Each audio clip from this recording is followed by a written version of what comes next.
Hi, welcome to Fiberchats. And today I have Marisa back. And Marisa is the international sales manager for Pascuali Yarns. And this whole past year, we've been talking about all things Pascuali. Marisa, welcome back. Hi, Irina. Nice to be here. Hi, everybody.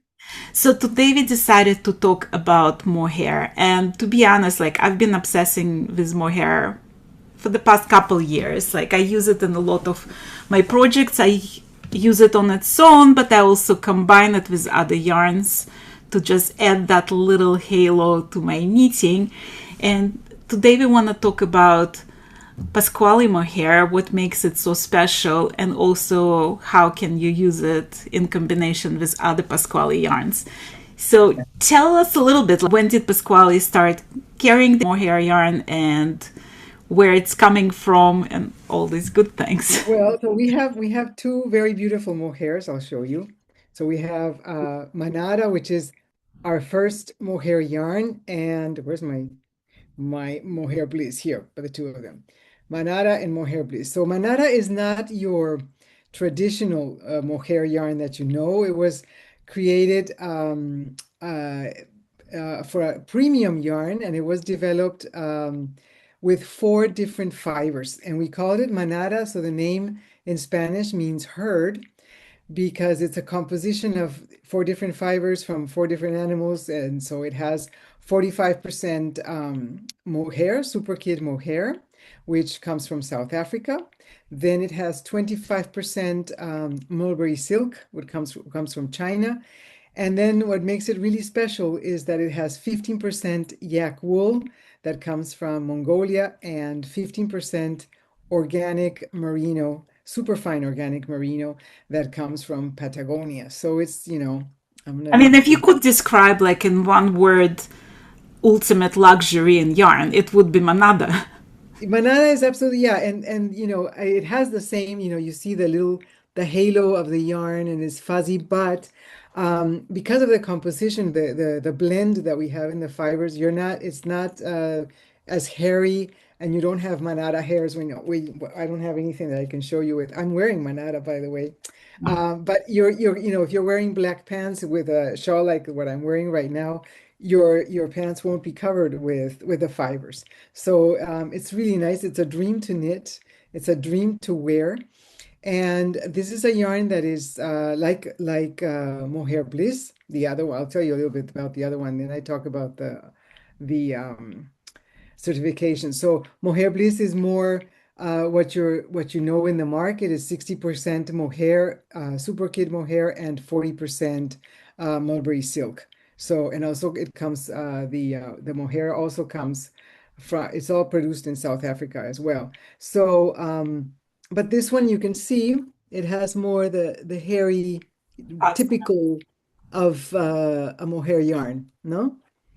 Well, but it's also like there is different mohairs on the market. Yeah. Some of them Yeah. like super itchy, and a lot of people hate mohair because they're used to that itchiness of mohair. And I've played with Pasquale mohair, and it's not the same. Like the silk helps with the softness of it. You don't get the same irritable feeling. So it's not shedding like some of the mohairs on the market. And it also has to do with the fiber's fineness. So then you talk about microns, and we use a super kid mohair. So that means the micron count is between 23 and 27 microns. So it's extremely, extremely soft. It's ideal for garments like I'm wearing it right here on this is Manada, and I'm wearing it and it's not itchy. Of course, some people are more sensitive, so it has to do also with your skin sensitivity. But if you use a very fine fiber, you're going to have less itchiness. Yeah. And then well, the blend with silk, like in Mohair Bliss, it makes it super soft and light. So you don't have itchiness. Well, you In the mentioned case, that both of those yarns are from South Africa. why South Africa? Like, I know South Africa is famous for its mohair, but like, why did Pascuali decide to go with South? Well, because it is, we're working, Paul looked for, the production. Well, he wanted it to be like the most luxurious, and we found this company that has many, many years of experience in the mohair business. And the other thing that we were looking for is sustainability, and that it's very ecological. And so we work with a company that abides by that. The yarns are RMS certified. So that means responsible mohair standard. And that means that the responsible mohair standard is an independent how do you call it, certification. It's done by voluntary people, it's independent, and they focus on animal welfare, land management, and the supply chain traceability.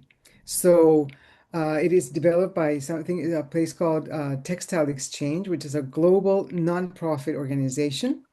And they go into, that because it has this supply chain traceability, it means they're looking at the production from the very beginning, from the sourcing of the fiber all the way to the final product, the final yarns.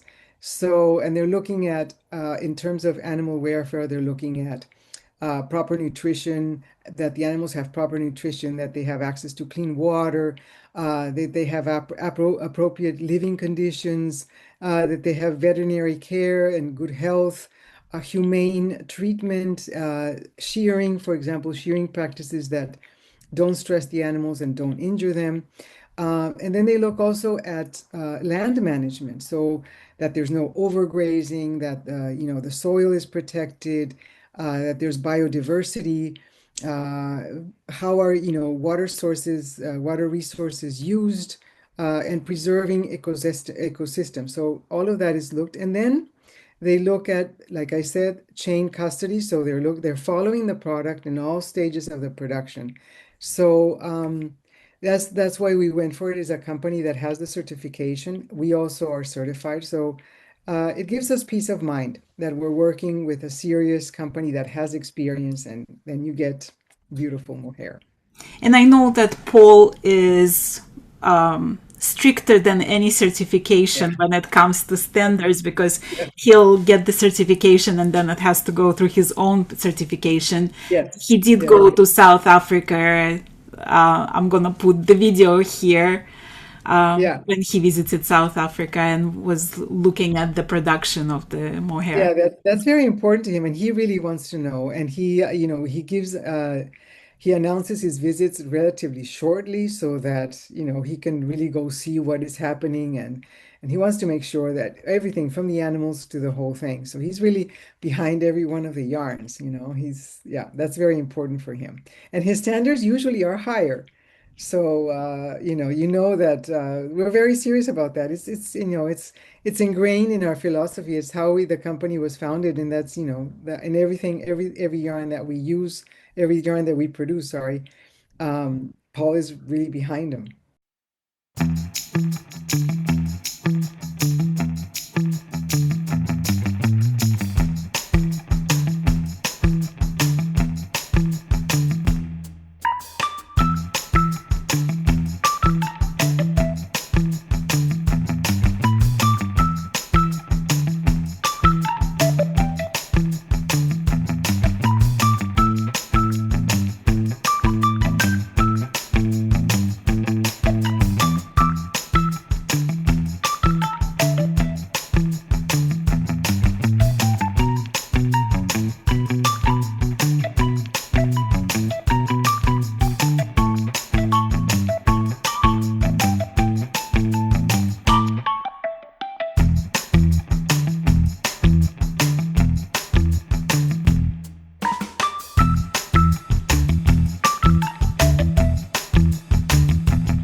guys just joining us for the first time and you haven't heard of Pascuali, there is a Pascuali playlist on my channel, and some of the videos we do deep dive into the certification process that Pascuali uses for a lot of their yarns. So go back and check out those episodes.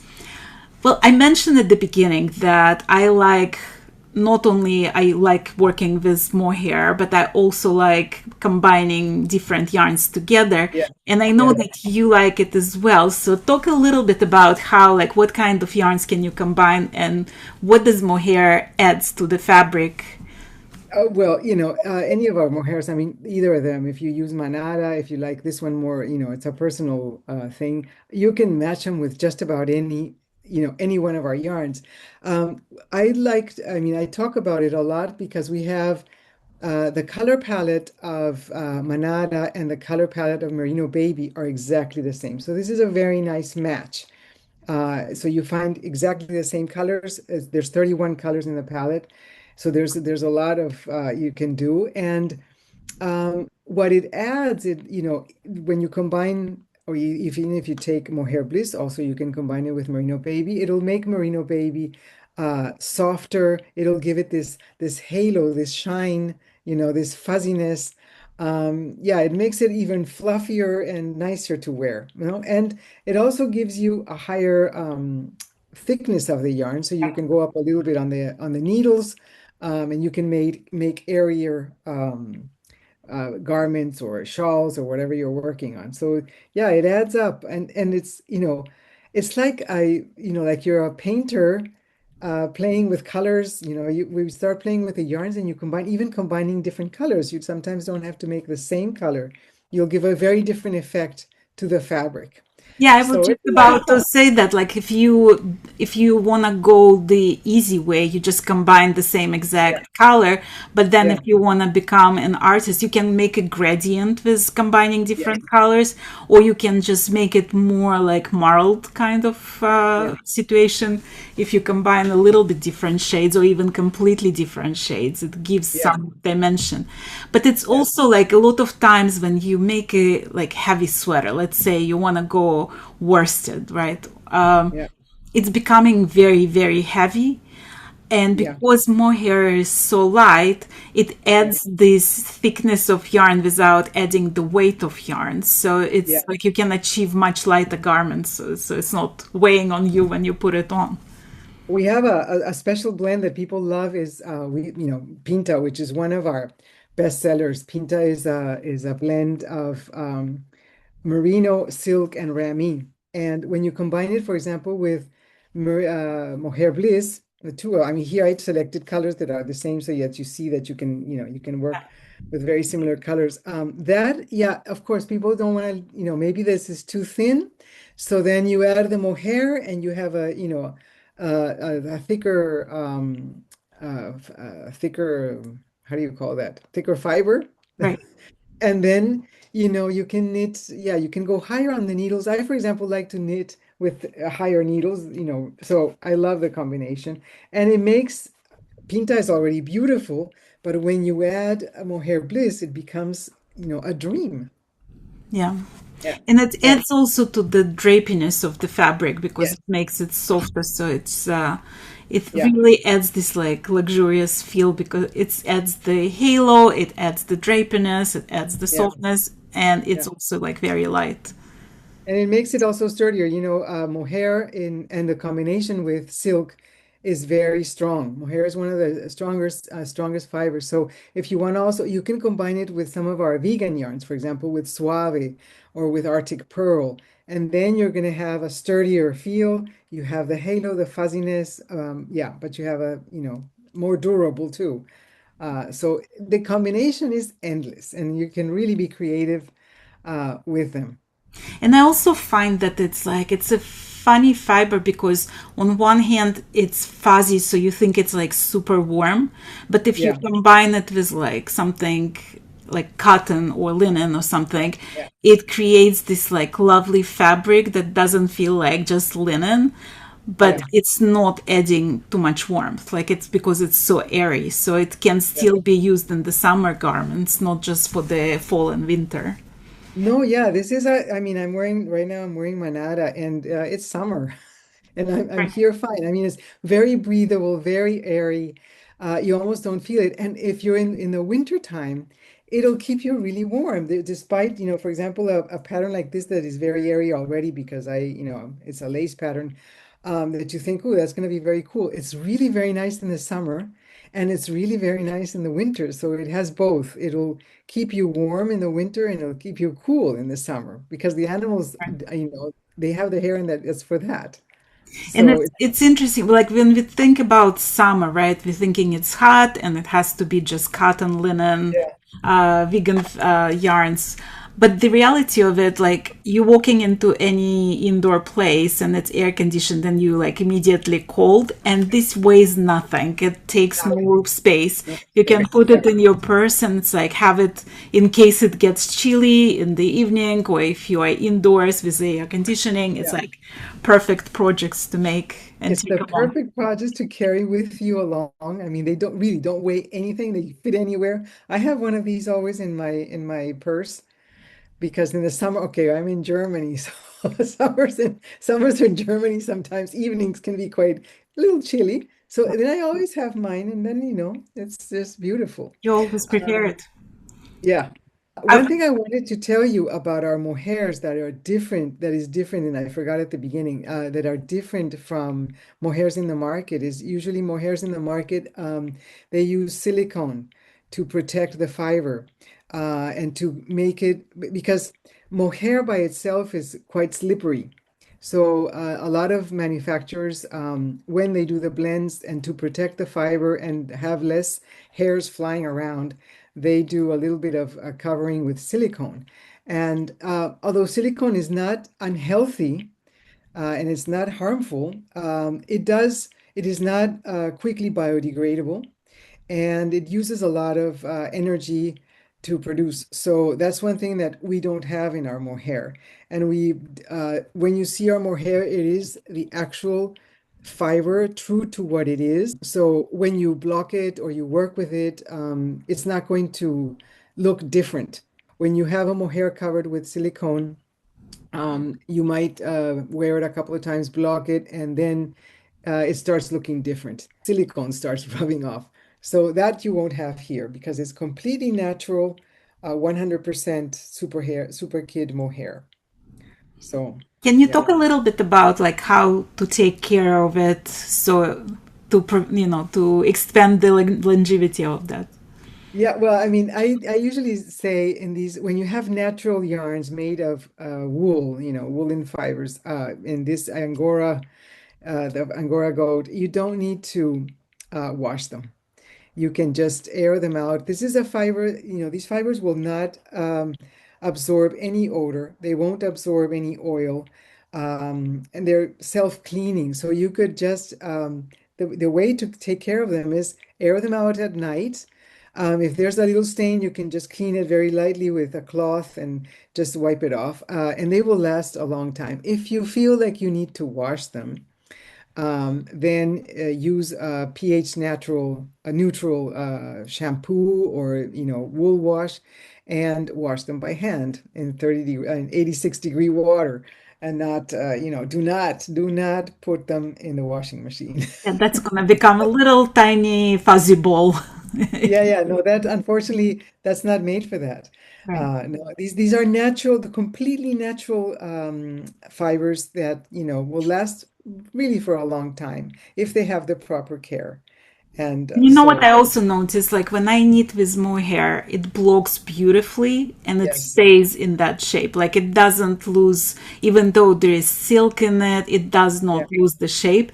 And so you no, don't have to, like, once you block your lace shawl, so you don't have to reblock it every time. You no, just no, put it flat on the towel and it dries in. perfectly fine. Usually, like if I wash my shawls, by the time I done blocking it, like pinning it, it's already dry. It takes Yeah, it's to yeah, dry. I was So, gonna say yes. It's very quick. I mean, these yarns are absolutely beautiful. Yeah. can you show us some examples of Pasquale patterns that uses those yarns?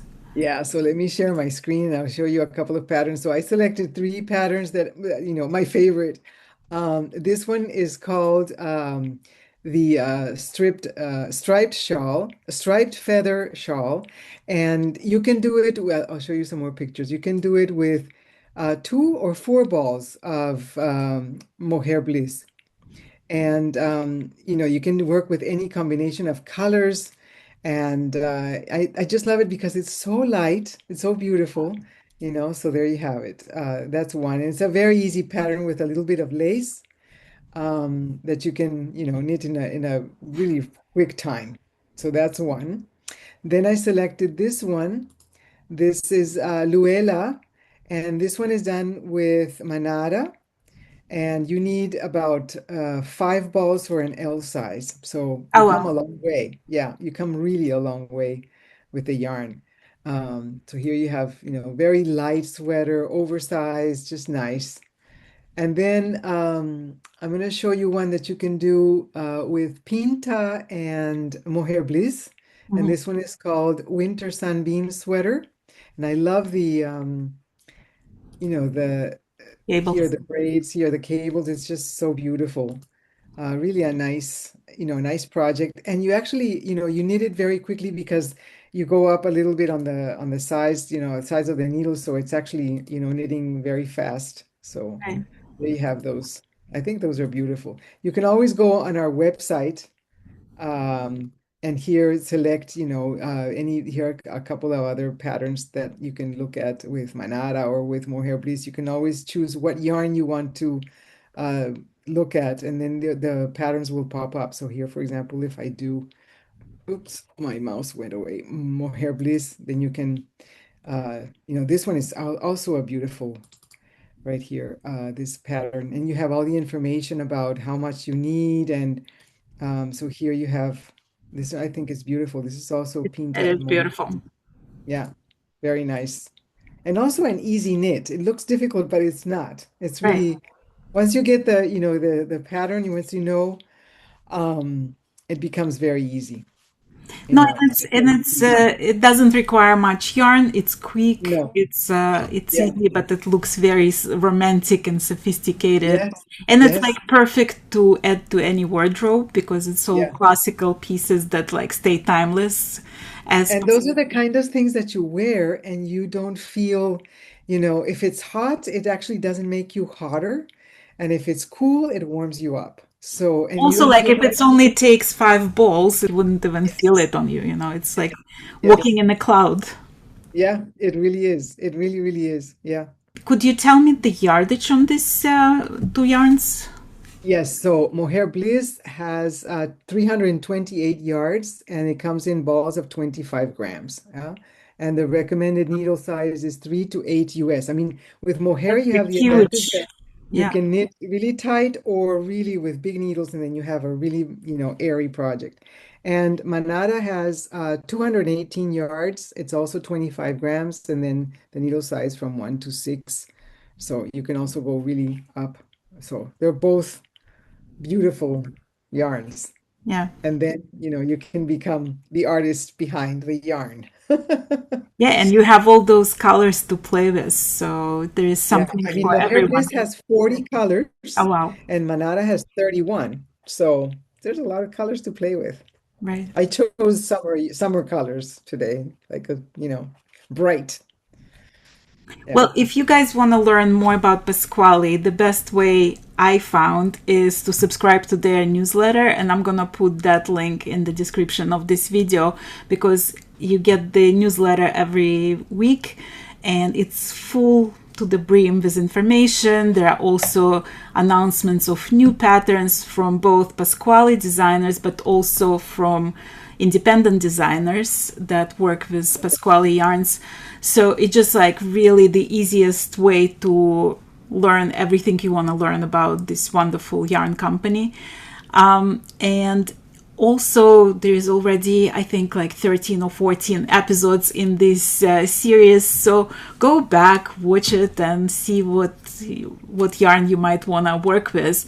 If you want to order from Pascuali, I'm going to put the discount code where you can get 10% off with your first order. So I'll put that in the description of the video as well. And thank you so very much, Marissa. Thank you for sharing this information with us today. Thank you, Irina. It was really nice to be here. Bye, Bye. everyone.